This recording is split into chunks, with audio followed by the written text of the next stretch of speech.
Hello and welcome to Frontrunner Motorsport, and after the serious business of my Formula E predictions a couple of days ago, let's relax and pretend I know anything about cosmetic design and look at the 2021 Formula E liveries.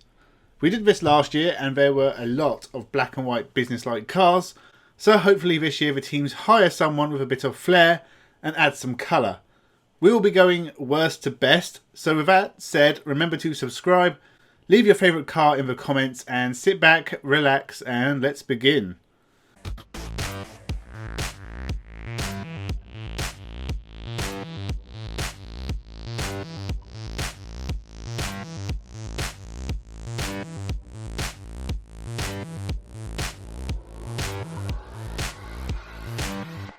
Welcome to Frontrunner Motorsport. BMW. I quite liked the look of last year's BMW, but I feel they have somehow ruined the design somewhat. They have added a bit more white, made the blue lighter and less of it, and it looks more business-like, but I don't like it. In fact, I hate it. It's not going to stand out in a crowd, and with BMW leaving, maybe that's what they wanted. Virgin. I liked the purple of last year's Virgin, but I wasn't sure about the silver airbox. Well, thankfully they have ditched the silver, but the purple design looks more like a dark blue now, and I feel like the team has moved away from their identity a bit. It's a very dull look compared to what they used to have, and honestly I miss the silver and purple Virgins of old. The red trim isn't really necessary and looks like it was added because someone felt the car was missing something, and then they slapped a white sponsored logo on it, and you just have an unpleasant car to look at. Mahindra. This isn't too different from last year, which was a livery I liked, but it shows that changing a simple detail can ruin the look of a car. The 2021 Mahindra has lost a lot of the blue from the car and looks sadder for it. It looks like a Formula 4 livery. It's very plain. With a simple red and white livery with less blue and black, I feel like this car is missing something. Audi. I don't think Audi have changed anything, which makes sense because this is their last year, so why spend any more money on a new design? The problem is that when I made this video last year, I said I liked the Audi livery, but when I saw it in real life, I decided I hated it.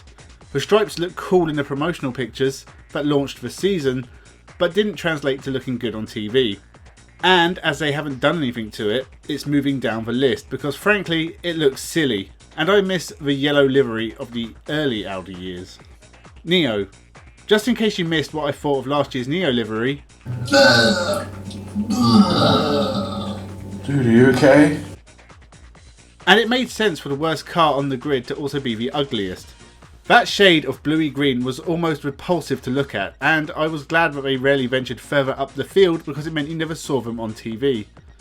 Well, they have come back this year with a much better livery, gone of a horrible 1970s serial killer's bathroom colour, and it has a very modern look instead.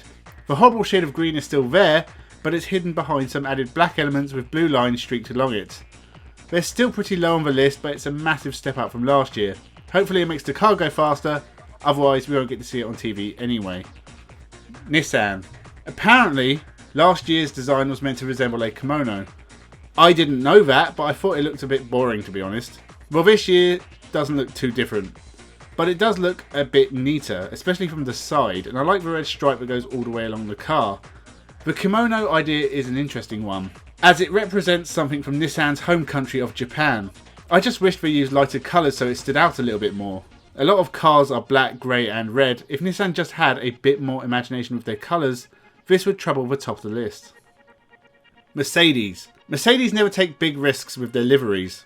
Apart from changing to the black livery, their Formula 1 cars have looked the same for years, and this Formula E car hasn't changed much either. It looks like a slightly lighter blue trim going along the length of the car, which stands out a bit more, and the Mercedes arrow on the back looks better than last year as well. It's still an ordinary looking car, but it is a slight improvement which gets it points in my book. It looks very neat. Venturi. Last year's Venturi was white with a bit of black trim. It looked like an abandoned urinal with some mushrooms growing on the plumbing. It wasn't great. This year is still just black and white, but it's a much better combination of the two. The completely black bottom with the white top looks very neat, along with the plain white rocket sponsorship. It is a lot more visually appealing than last year's effort. It could have some different colours, just because so much of this grid has a lot of white and black, but this is a very cool job. Next year hopefully will be even better. Techeetah.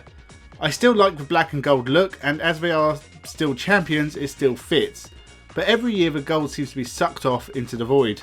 The car looks much the same, but with a bit more black spread around the car, and it doesn't look quite as good. But as they are probably going to be the championship favourites, you're going to see a lot of this car, and the gold always looks really good in real life. A warning for the future though, stop removing the gold. Porsche. It looks basically the same, it's another black and white car, it is still very businesslike, but it really works with the Porsche.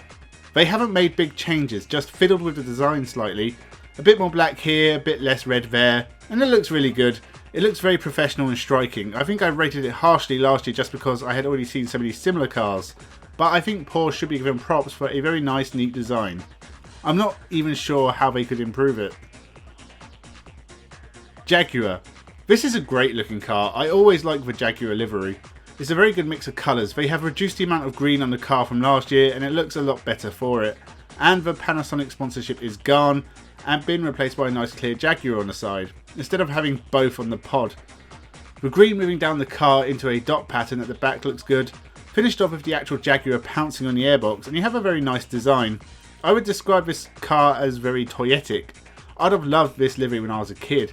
The only thing that disappoints me about Jaguar is that they can't get silk cut sponsorship anymore, so we will never see a homage to their 80s sports car design. But otherwise, this is very good. Dragon, and the winner for best looking car on the grid for 2021 is Dragon. This is so different from last year. Gone is the boring white and black design, replaced with a very stunning metallic red trim on white.